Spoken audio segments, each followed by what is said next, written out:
Welcome to Knit to Cultivate to.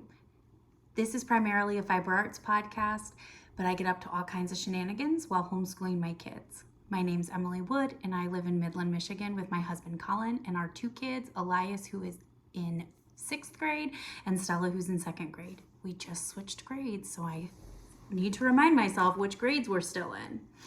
Welcome back if this is not your first time, and if it is, I'm glad you're here. First, a few announcements. I have a giveaway. I forgot that I had dyed multiple sets of this mini skein set that I shipped out to a few different other podcasters for giveaways on their podcast. I think I'm going to do another round of those soon. I just haven't really had a dyeing day. But anyway, so let me show you the mini skeins. And this is a giveaway. I want you to comment below. I want you to comment about your favorite project that you have ever made, and I don't know, tell me why. And then that will be your entry into this mini skein set. These are worsted weight, so you could do a few different things with them. These are some blues and deep navies. There's 2 of those. There is this was a mistake that I over dyed, but it's kind of like a golden. You can see it's like very lightly variegated. It kind of reminds me of like something that was naturally dyed. But it has this like these shades of purple in it, almost like a deep, you can't really see that. And then I have these gradient sets. So they're, sorry, I'm trying to see because this one's not very dominant. So it's a set, they're all the same colors, but they're in different strengths. And I have it backwards. No, I don't. It's hard to see on the camera. But anyway, so there will come with, so that's 6 mini skeins that you could win. Go ahead and comment below, and that will be your entry for that. Okay, so there's not going to be a make-along, anything like that for this next quarter. And the reason for that is because I am doing a fun collaboration this week. I think we're doing it on... today's Tuesday, Thursday. So I am collaborating with a local friend of mine who is the Woolen Homestead. Go over to her page. Her and her husband used to dye yarn, and she is podcasting still. Anyway, so we are collaborating and doing we're going to do something together. We're going to craft and do some kind of activity that's out of our wheelhouse that we don't know how to do yet, and learn how to do it while spitballing questions and just chit-chatting. So I think it'll be a lot of fun, and I'm really excited to learn something new and to teach you guys, and maybe motivate you guys to try the same project with us. But I'm really excited. That should be this week. If not, it might get pushed back. Life happens, we understand. But I'm really, really excited for that, and so that's why I'm gonna put my focus towards that this month or this quarter. Lastly, I want to do a Patreon rundown. So if you go over to my Patreon, which is linked below, for $5 a month, we do virtual knit night, and I do additional content. So currently that is a monthly dye pot project, but I plan on having more content as time goes on. I think I've talked before that I've been painting my sunroom so I can warp my loom, because that's all out there in that area. I did talk about that last time because I showed pictures of all the minuscule wooden pieces. And so once that happens, I want to get some weaving content up there, and I have a bunch of hand spun that I've got saved to the side that has been like, I'll spin a braid and be like, oh, that's not quite knitting yarn. Looks like it's weaving yarn, and throw it in a bundle. So I have a bunch of stuff I really want to use, and so I'm going to include all that stuff and probably put like not instructional videos, but just additional content on what I'm doing in more detail over there. And so that's $5 a month. But again, you also get the virtual knit night once a month. The next virtual knit night, I wrote last month. It's the first Sunday of every month at 7:30 Eastern Standard Time. So I'm not sure what that day is, but I'll look it up and put it up. Okay, and that's all for announcements. So go ahead and comment below so you can win a prize.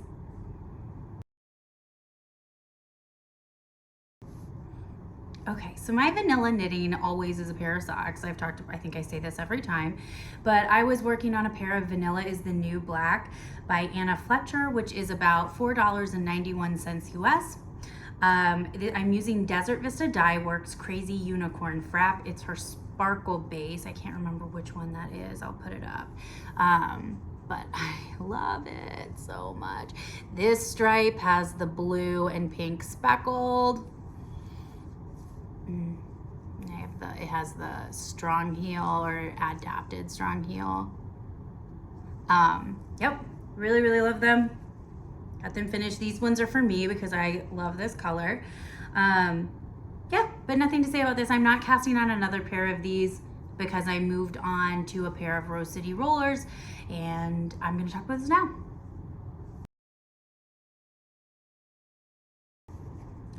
So my second go-to vanilla knitting pattern is the Rose City Rollers, which is a free pattern by Mara Catherine Briner. I've talked about it before. I am using the Felici, Knit Picks Felici test dye pattern. No, test pattern colorway. And I think they were testing a double stripe. But I got this forever ago. And I think I just ordered all of it. Sometimes I go in when I really like all the colors and I'll just order one of everything for ankle socks. So anyway, I also talked about last time, I think I did it on this. I went down a needle size from grad school because my gauge loosened up. And so I knit the small pattern, and on the previous needle size, the small would fit my son but was too big for my daughter. Now it's perfect for her, which is good because I also looked at, they have a kid pattern that's extended kid sizes, and even those weren't big enough. So I was hoping that these would fit, and they fit perfectly. So these are a pair for Stella, and I am on the second one. They go really fast with little tiny feet. But I am on the heel flap of the second one, and I'm kicking myself because I literally had to do all of the decreases on the black for the entire sock. So the gusset decreases and the toe decreases were all in the black. So it was really hard to see what I was doing, and I don't count rows, I just read my knitting. So like when I'm doing the toe decreases, I just read that I did a decrease on the last row, so this one's not a decrease. Hard to do in black. Vowed that I would not make that same mistake. I made that same mistake. So now I can either rip it out, which isn't that bad, but I'm not. I'm just gonna do it. It's fine. But I'm a little annoyed. This is all tangled though. But I have a little bit of a heel flap, and I really like these. I have not ordered, they have their new colors up, but I haven't ordered from them yet. I was looking at it today. I like some of them. I don't think most of them are my jam this time, but I like some of them. I might grab some. Yeah.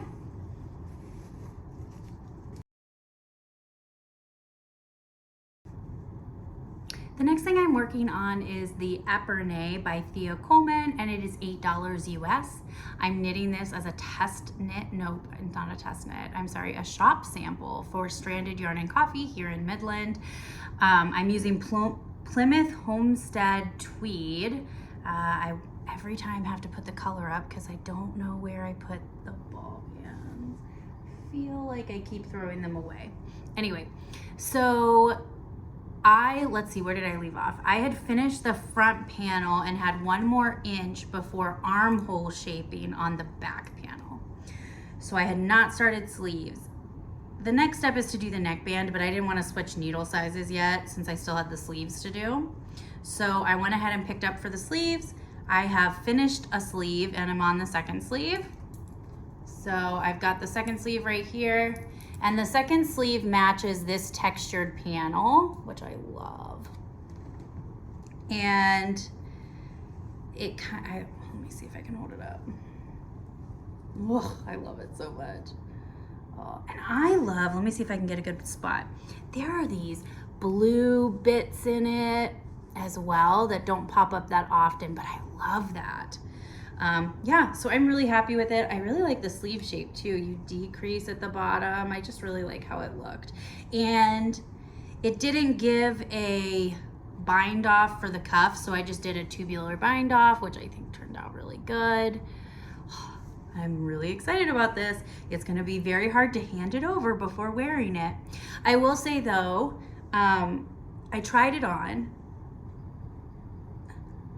I think when I did the first sleeve. So the second sleeve I didn't pick up stitches for the second sleeve yet, and it fits really well. It'll need to be blocked flat just because it's cables, right? Nature of cables, not too tight. Who was it that, I think it's Andrea from Fruity Knitting always says this, and I completely agree. She does not like to make garments that need to be aggressively blocked, because then you have to aggressively block them every time. And I 100% am of that same mindset. I will get gauged by the needle size, not by the blocking process, right? Although certain yarns change when you block them, so I know this is a much deeper conversation. My light died. Yeah, anyway, I'm really, really loving this. I think it's gonna be nice and just cozy, and it's such soft yarn. This, I think I talked about it last time. I think it's really, really affordable yarn. The tweed, I think, is $10.99 at Stranded. I'll double check, but I'm pretty sure. And so this sweater, for my not small body, I used 7 skeins. So what? It would be $77-ish before tax. I thought that was a fantastic price for the quality of the yarn that you were getting. So I'm really enjoying working with the yarn, and I'm definitely putting it on my lists of yarn to make future sweaters out of. So I showed you last time the teal bow hat that I was working on. No, I think I had finished it. I think I cast on and finished it. But I showed you that one, and I told you that it's a little big. I wasn't in love with it. I don't think I got a good picture of it on my head because I had a clip-in, if I remember correctly. I don't have a clip-in today, so I can show you. But I finished the, oh, you know what? I have the other one right here. Let me show you the teal one again, now that I actually have hair that you can see. So let me show you the hat again. It's the bigger size. I did tack this down along the edge so it does not move anymore. This one's cute, but it's floppy, right? Which to sit at a lake is fine, but it's kind of floppy for my gauge, which was spot on, by the way. Anyway, I did the small and I love it. Okay, hang on. So it's still, again, a little floppy, but the brim is shorter. So you can kind of sit with it. The brim is shorter, so I think it looks a little less funky. And then I love the bow in the back, but I can't show that to you. But I love the bow in the back. And this is so gross, but I'm gonna tell you anyway. I love this because it's cotton, and when you're outside in the sun and you're like sweating, it like sops it up, and then you can just like throw it in the wash because it's just like a dish towel. So I think it's a fabulous hanging out outside hat, like if you're just hanging out at the beach. So that was too gross, and I apologize, but I think that is a fabulous feature of this hat. But I really do like it. I like this size better. The next project I talk about, I'm using this same yarn, and I think it would make a really cute one of these. It's a beige and a black, where the beige is most of it, and then there's a strip of black at the end. I think that would be so cute. We'll see if I have enough after I finish my project, but I'm gonna go talk about that now. I think I talked about this the very first episode, but in plotting and purchases, but I have been planning on making Harry Potter play wands for my kids. My kids are really into play acting. No, sorry, what am I looking for? Stage fighting, where they like to pretend like they're doing battles, but they're not touching each other, right? Like it's all acting. And so one day I heard them doing spells, and I was like, oh, we need wands for sure. So I found this free pattern. I did not write down the author, so I'll put it up here, or the publisher. I don't think that's what the designer. I'll put it up here. But it's just called Harry Potter Wand. And I finally made one. Look at it. And it has these little texture details in the handle. I love it. It was using a dark brown and a light brown, but my store didn't have that, so I went with black and brown, and I really like that. I hit gauge on it and everything like that. This is the first one. It is awfully flaccid. So if you can't do spells at each other, what a disappointment. Not the pattern's fault, definitely user error, because I read shove a skewer in there and thought, that sounds dangerous with my kids. So I didn't. And to be fair, I knew I was going to make a third one as like something in my house. I love the idea of little things like this, like hiding in my decor everywhere. And so I was going to keep it anyway. So I went ahead and did it as a test to see if it would be if it would work. It didn't. So this one's mine. However, I have, you might not know this about me, but I used to bake a lot. I used to do a lot of cake, like decorations. And so I had a bunch of leftover cake pop sticks. And so they're really like thick, but they're not sharp on the ends. So I was gonna use these, and I did. And I almost have finished a second wand, which is much better. So, definitely doesn't bend. The harder part is, my gauge is right on according to where they have you measure it, but they have you measure the handle. So like, height gauge is different than width gauge, right? Height gauge and, row gauge versus stitch gauge, right? So it was having me measure the row gauge, but not the stitch gauge. And so I think mine might be a little wider than what hers is, because I definitely can't get away without stuffing around the stick. Which is fine. I mean, which is fine. It just might be, it's again, user error 100%. But I really love this. I'm so excited. And I'm gonna keep knitting. The stick ends like right here, and then just stuff the very little bit of a top so it doesn't wiggle around inside. But yeah, I'm really excited for this, and my kids keep picking up mine and getting disappointed that theirs isn't ready. So this has also been a good project for the summer, because all the things I'm working on are wool, and my hands sweat. I get hot. So there's a lot you can't knit in the summer, right? But cotton is something that usually doesn't make my hands sweat. And crocheting doesn't make my hands sweat as much as knitting does. So crocheting outside with the bow hat and with cotton, crocheting outside with cotton, the bow hat, and these projects has been really nice while I'm sitting outside chit-chatting while kids play. Yeah.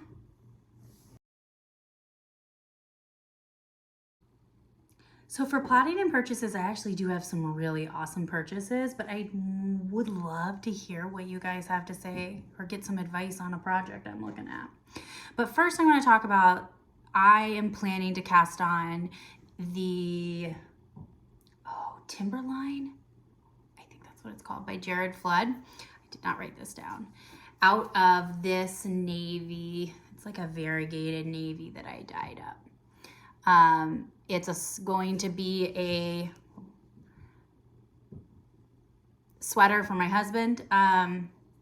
It's a great cabled sweater. I'll put a picture up. And I need to gauge swatch. I have all the yarn dyed. I didn't soak the yarn fantastically, so it is more variegated and patchy than I would have liked. But I'm going to go ahead and knit with it and just over dye if I need to. So I'm not too worried about it, but I think it'll be fine. So I'm gonna go ahead and gauge swatch that so I can get started with that.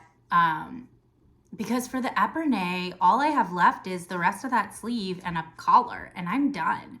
So I'll need something to cast on. I'll need a bigger project to cast on after that. And so this one's ready to go and is primed. I was going to go ahead and dye the yarn for a Miserina, and I talked about that using Nebula Navy and Black Cherry Dharma Fiber Reactive dyes. And I was going to dye Knit Picks Capretta. And I'm still going to do that, but this one, again, I dyed this yarn already. It's done and ready to go. So I'm going to do this one first. So that's one thing I've been planning. The second thing I'm working on, or no, this I dyed, and I think I talked about it. I actually really kind of like it. I didn't like it. It was a mistake yarn. It didn't turn out how I wanted. It's yellow, pinks, this patchy teal, but pink splats.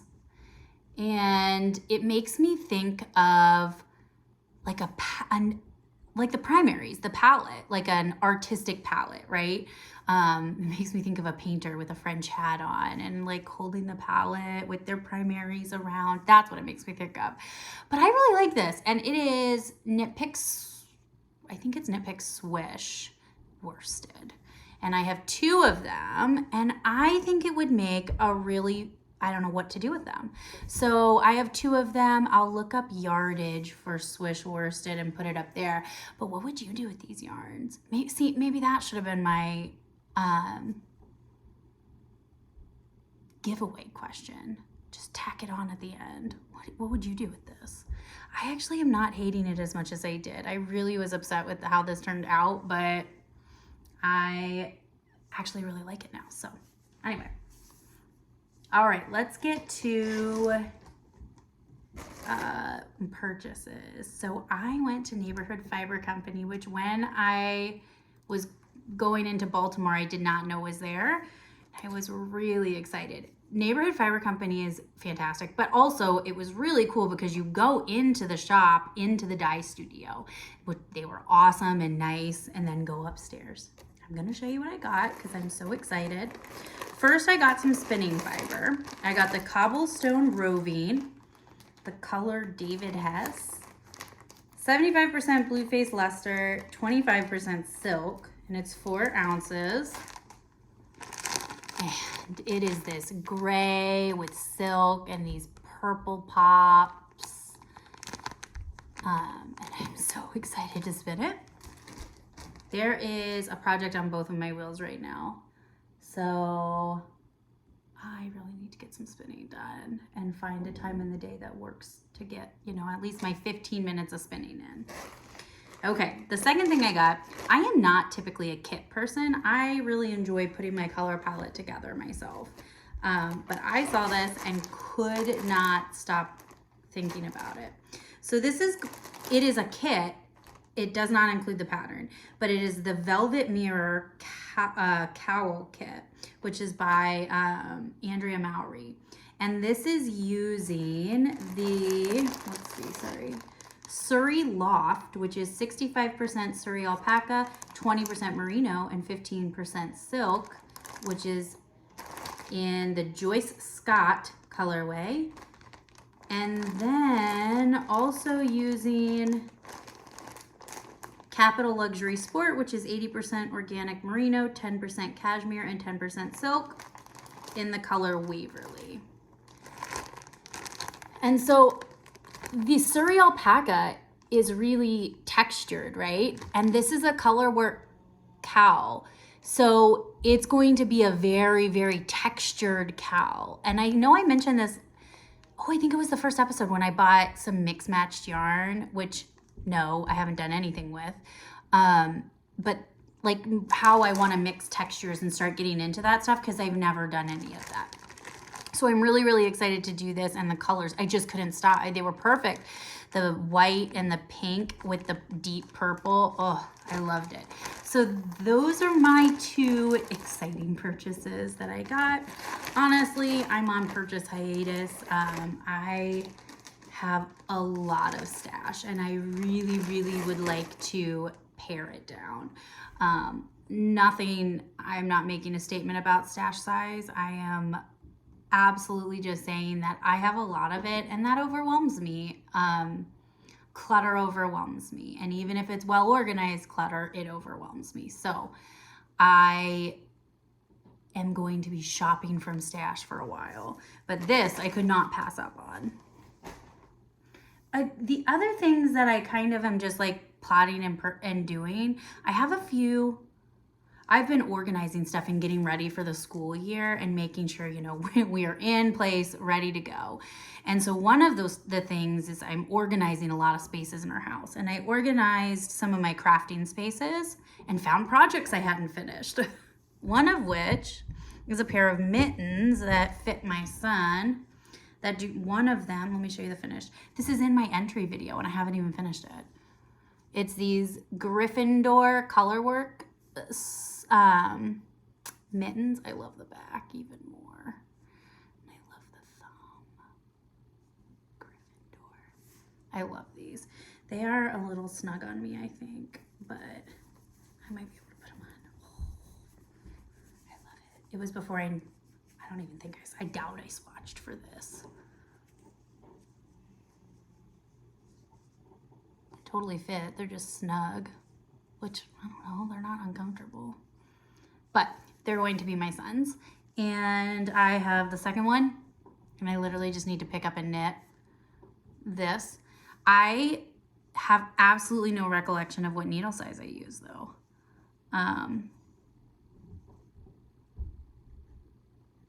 So we'll see. I'll have to like needle match and try. Oh, we'll see. But this was one of my first colorwork projects, so it was pretty tight. So anyway, I need to finish those, and that is, I think I'm gonna focus on, I'll have my one big knitting project, which right now is my sweater. I'll have a vanilla knitting project, and then a fun figuring it out project, like my wand and like the toys and stuff that I've been doing. So that I'm gonna work through these. The other thing I have is I skeined this up forever ago to make dishcloths. This is Red Heart. It's like a dish scrubby. I'll look up what it is.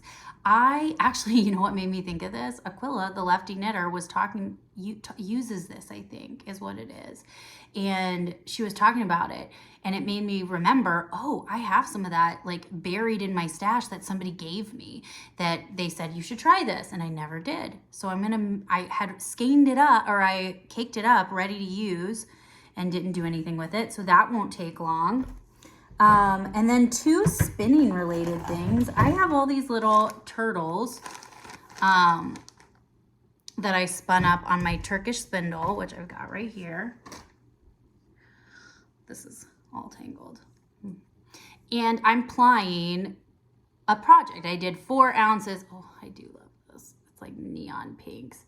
I started spinning, it was 4 ounces. I think it's Spunky Eclectic ribbons, and never plied that. So I have this entire project to ply. And this is a great, I really like my spindles for outside when I'm outside like chit-chatting with friends. So that's a nice portable project too. And lastly, the last one I found was another spinning project that I never plied. Which is this wool. And I stopped spinning this because I wasn't in love with the wool it was making. And I'm just gonna cake it up as like a mini and then use the other for something else. I don't have plans for it, but I really like it and it'll be nice. It just wasn't what I wanted with it. So that's fine. But I'm gonna ply that up on my spindle too and do a 2-ply because it's caked up, so I can just do a plying ball. And yeah, so that's all I have for planning and purchases.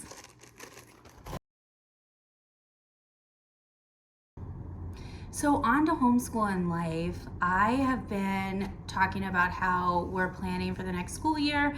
Last time I talked about how I had all of our curriculum planned and prepped and ready to go. Supplies, everything, lists, books every week that I need to get from the library. And all of that was ready. So I have nothing to do. When it is time to start, I pick up the book and we go the first week of school. And the next project for me was to get the same thing done with history. And so for history, we are using, I talked about this last time, we're using History Odyssey, Ancients Level 1, and for my 6th grader. And history quest, ancient times, with my daughter. And so there's a bunch of overlap, and we'll be talking about similar topics and doing activities together, which is fantastic. I finished that. I did everything for history, and that is done. They are in their notebooks, in their cart, ready to go. I'll take a picture. I have little carts that they're just in my dining room. So I have an art cart, which has like their art supplies and stuff. And then they each have a school cart, which has their schoolwork and like lab equipment and extra books and all of it, whatever they need for that school year is in the cart. And that's nice because we work at our dining room table a lot. But anyway, the elementary school one has a book with it. So you use a spine and then it has a history text. But the middle school one is more about learning to outline and summarize and how you actually learn history at an advanced level, right? So it's lit based, which I am so excited about in the ancients. I loved mythology. I took two classes in undergrad, but I took classical mythology and just loved it. It was so good. So I'm very, very excited for this. And my son is into mythology, so he's going to be really into this. Having said that, I'm about to listen to the Percy Jackson series because of the new TV show that's coming out. My son has been reading those and he wanted me to read them too. So I told him I'd listen to them so we could watch the new show. He's really excited about that. Okay, back to the books. But I had to order a bunch of lit books because, like I said, it's all lit based. And I've gotten 2 of them in the mail and I am so excited. So this one is Tales of Ancient Egypt and this one is Greek mythology. But this one is, how many does it have? I think, I thought it said. But it's basically Egyptian mythology and then this is Greek mythology. And I love this. You're going to the source. And you're learning how to analyze these sources. So super excited. And I am absolutely not going to lie to you. I am so excited to read these books. Like I am going to read these books. However, I am looking at I have a library card too. So, I've shown you these. I've shown you these when I got the library one, but I'm looking at my library cart and my shelf is packed. So these are going to have to wait a little bit. But I'm really excited about those and to get started this year. And I'm moving on to like elective planning and then we'll be done. And I'm really, really excited to be completely ready and planned for the year so I cannot put it off. Okay, other things that happened. We went to Hershey, Pennsylvania to help my sister move in, which was really fun. We didn't stay that long. It was hot. I am not gonna lie to you. I complain about Michigan cold all the time, but like I packed pants, guys. It's July and I packed pants because I still wear pants in Michigan. So, and then I came back and it was in like the 70s for a week. So yeah, it was hot. And my family and my sister wasn't gonna be hanging out with us because she had to work right away. And her schedule, she found out, was not great. So we ended up deciding to head out. Oh, and another thing was we were there 4th of July weekend. And so we went on the 4th of July to do the factory tour. My dad really wanted to do the factory tour and we weren't doing Hershey Park this time. We thought about it, but we weren't going to. And it was slammed. I could not believe how busy everything was. And so we decided just to head home because my sister lives in a tourist town, which means she lives in a tourist town when it's not touristy. And we are homeschoolers who can pack up school and go wherever we want. And in her new place, she does have extra space that we could, come and do school at her house for a week and visit. So we decided to do that instead. But yeah, there were just a few things and we were like, oh, you know what? I think we're just gonna head home. Another piece of it was my son, the oldest one, had been with my sister for a week. So she was staying with us in between apartments and it was like a week. So he left with her and had been gone for like 6 days. So it also was his level of exhaustion that we were like, yeah, you know what? I think we're just ready to go home. And I have talked about how I am neurodivergent. My children are also neurodivergent. And when we are taken out of our comfortable routine, it is really, really, really hard for us to cope. And so I understood that, and I think that we just needed to like head home. But my daughter and I just got to day trip to Baltimore. And like I said, we went to Neighborhood Fiber Company, which was the first thing. The entire drive, she kept telling me, I do not want to go there. And I'm like, I do not care. I did not say that to her, but I was like, I'm sorry, sweetie, we are. But I do not care. We are going there. But anyway, yeah, and it was so much fun. And we went to the Science Museum, which is downtown. I think that would be considered the downtown area. If I'm wrong, I apologize. So much fun. I have tons of pictures. There were awesome exhibits. We had a really, really good time. And then we went to a park right next to it, and she didn't last there that long. Again, it was hot. Like, it was so hot. And like I said, I complain about that Michigan cold, but I've been able to work on my bulky sweater outside every day this week. So I don't know that I miss the heat of the South. I know that is not the South, do not get me wrong, of living more South than I live now. Yeah. Then the last thing we did was we got to meet Aquila, the lefty knitter, and her husband, Johnny Bow, and their wonderful daughter, Hazel, who my daughter is just enamored with. But the little girls got to play, and we got to sit and chat, and it was just so nice and organic, and it was such a cool experience. I love everything they're doing, and I just really resonate with what they're doing. And really, you know, when you see people and you're like, I just would like to know this person. Like, I respect you. I would like to know you. And we had kids the same age, so I thought, what's the harm in reaching out? But it was really great. And just like all wonderful play dates, we have absolutely no evidence that it happened because it was amazing and nobody was paying attention to that.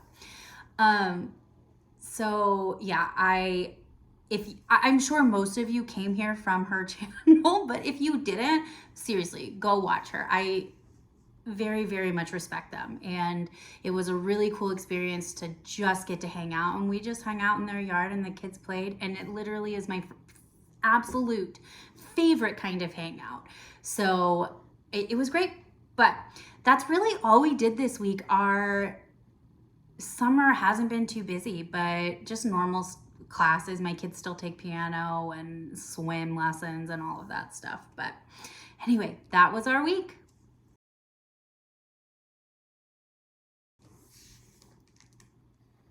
Okay, lastly, in personal learning, the first thing I'm going to address is the topic of authenticity. One of the things that I feel I try to put an effort in, I'm sorry, let me rephrase this. I always try to make an effort to be authentic and real and not put on airs and try to be self-important, right? I think everybody tries to do that. But it dawned on me as I did not want to record my podcast today.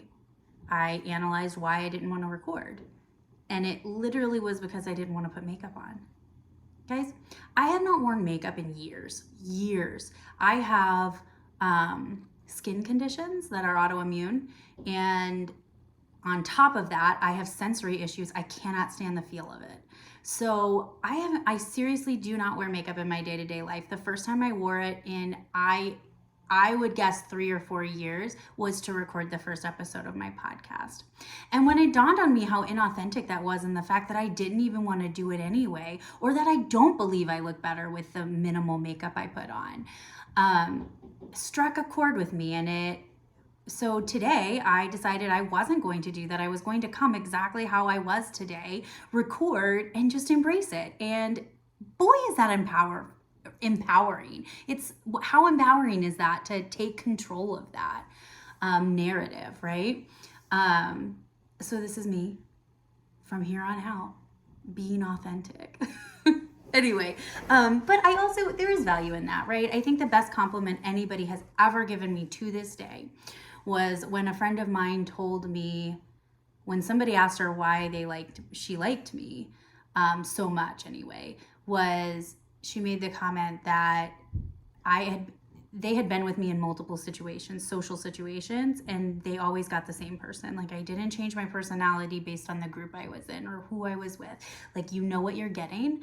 And I honestly, that's the sweetest compliment I have ever received. And so in an effort to be more authentic and real with you and not to put on appearances, I am talking about it and bringing it up because I think I think we could all strive to be more authentic in life, right? And the more authentic we are, the more we can connect with other people on their level. So, all right, I'm going to move on to books I'm reading. I have the AI 2041 by Kai-Fu Lee and Chen Shifan. And I had finished the second story. I really haven't read much more of this because I had a few other books that I was obsessed with at the time. And I read multiple books at a time, which I think confuses people. So still reading this. I have the audiobook and the confusing part about this is I can listen to the story, the short story. So it has a short story and then an analysis piece.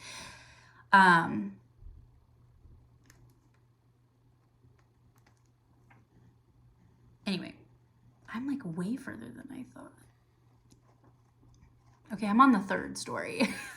Okay, but anyway, there's a short story and then there's an analysis piece. And so I like to listen to the short story, but then I need to read the analysis piece to fully like absorb because it's technical topics that I don't understand with AI. And so I've kind of avoided it for that reason, but I am still reading that. Then I started listening to, this was recommended, it's called The Diet Fix. And I didn't write down who it's by. I'll put it up here. This was recommended years ago on My Favorite Murder by Karen Kilgariff. And it is a book not demystifying diets. It's like diet psychology stuff and why it doesn't work. The guy who wrote the book was the founder, I think, of the Bariatric Institute. And so he spent years and years and years doing all the weight loss stuff as a medical professional and seeing things that aren't working and started altering certain things. And I'm not talking about like wild things. I'm talking about very small changes, right? So he talks about the idea of traumatic dieting and the effect that dieting has on our psyche and our psychological thought processes. He introduced a lot of really cool ideas that I liked. And actually, let me take a step back. What you probably don't know about me is that I gained a ridiculous amount of weight in grad school. It was absolutely probably one of the lowest points of my life. It was very hard. And I gained a bunch of weight. We were eating out. And so I've been slowly losing weight without dieting. And so what that means for me is just paying attention and being aware of what I'm eating and trying to be more active and exercising more, but enjoyment instead of I'm going to exercise every day and do this. I wake up and I say, what do I want to do? I want to go on a bike ride today? Cool. And finding activities that I like to do, not because I need to exercise, right? And so he introduces ideas like the difficulty index. So at the end of every day, you are still supposed to measure things and diarize, but you're supposed to diarize and count your calories without judgment. And so at the end of the day, you should then analyze your difficulty index. And he gives guidelines for how you should measure it. But the idea is the same. However you want to quantify this would be the same. So the difficulty index is how hard was it to live the way you live today? Did you feel like you were sacrificing? Did it feel easy? Did you feel temptation? X, Y, and Z. And putting a quantifier on that.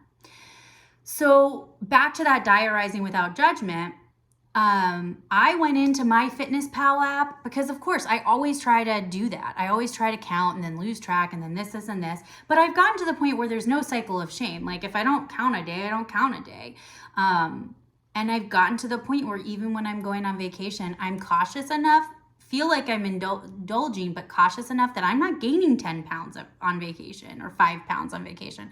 I think he said the average weight gain on a vacation is 7 pounds. So, just these small changes, and that's all I'm focusing on because to be honest, that's all I have the spoons for. That's all I have the energy for. But this diarizing without judgment. So what I did is I went into the app and I completely changed it to maintenance mode.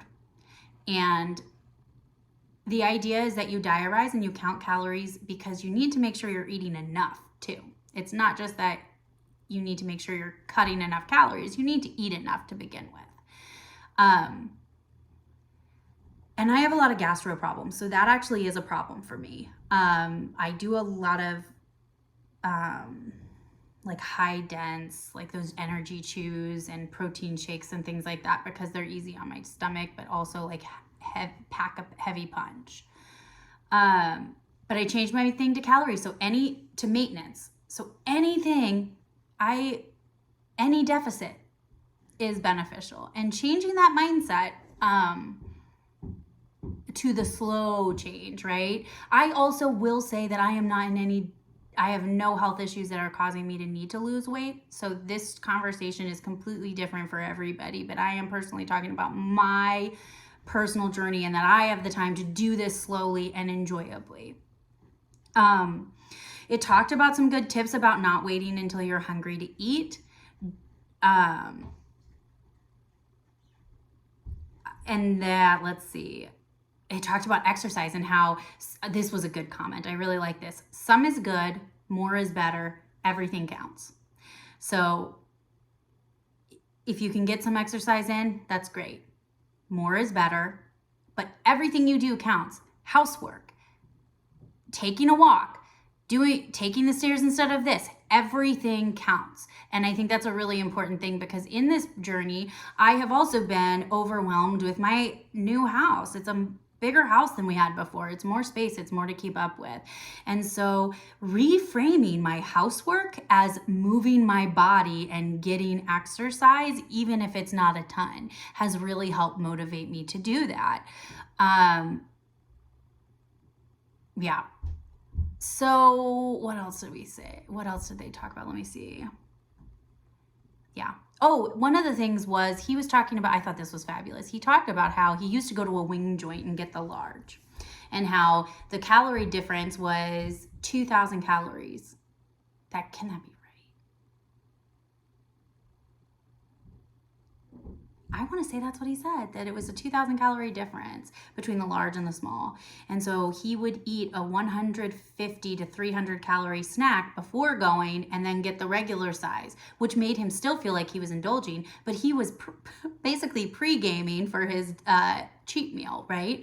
But here's the thing. So instead of eating 2,000 more calories to still feel like you're indulging, but by having the bigger meal, you've eaten only 300 extra calories and saved a ton, right? So I thought that was fascinating because I always do that, or why saving up your calories during the day does not work and why you end up overeating XYZ.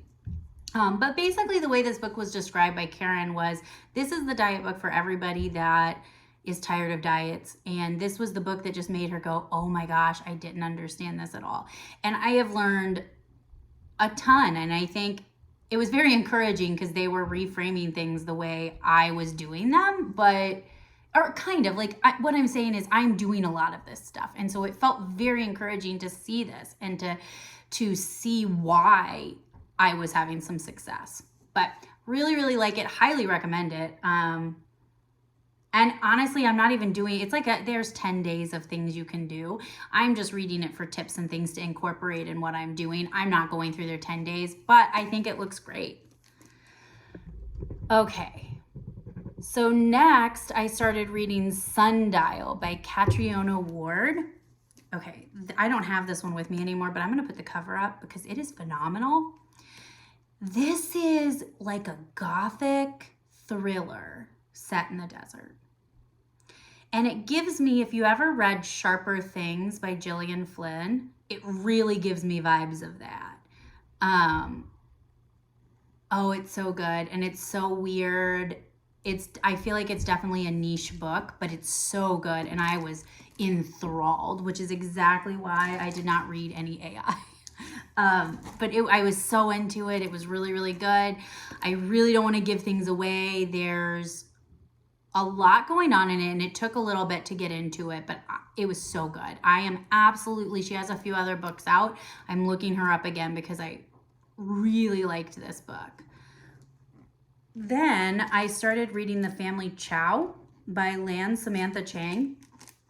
And I am, let's see, I'm a good bit in. I'm on page like 120. So I always like to give books 100 pages. And I don't think I don't like it. It's just, it hasn't really drawn me in that much. But it's also about family drama and family dynamics. And so it's interesting. I'm not done and I'm going to keep reading, but so far it's not totally my jam yet. But the description, I don't know, it feels like something should have happened by now because of what the description says. So I'm anxious to see how it plays out, I think. But so far it's good. I mean, I don't really have a complaint about it yet. Just that I'm not it wasn't like my last book where I was sucked in and could not stop thinking about it. Lastly, I've been listening to a lot of Star Talk. Guys, I love Neil deGrasse Tyson. He's amazing. But he does interviews with some of the coolest people. He did an interview with a woman who works on space suits that we listen to, talking about how universes collide. Boy, did that blow my mind, because universes are mostly empty space. So they like pass each other before they like collide, and the pressure causes them to actually collide. What? How cool. Okay, so that was a good one. And then pre-Big Bang plasma, gonna have to deep dive into that because that sounds fascinating too. So Star Talk, if you are not listening to it, I highly recommend it. He has all kinds of stuff too, like he did with Kareem Abdul-Jabbar. Did I say that right? I hope so. He did concussions. They talked about concussions and the effects of concussions, and I was like, oh, that is going to be a good one too. So yeah, I've been listening to a lot of that stuff, but I think that's all I've got today. Oh no, I got one more thing for you. I wanted to show you guys, I bought my new planner for the year, and I wanted to show you this and tell you why I like it. So this is I think it's called Clever Fox Planner Pro. And I love this because it has a lot of like month in review and what did you do well and goal setting and planning and stuff like that. Here, let me see. Like the monthly review. You have all this stuff that you can analyze. And then the weekly schedule, you have your weekly layout, which I like this. And then over here, you have different to-do lists, habits to work on, the goal you want for the day, and goals for the week. Then just areas to jot.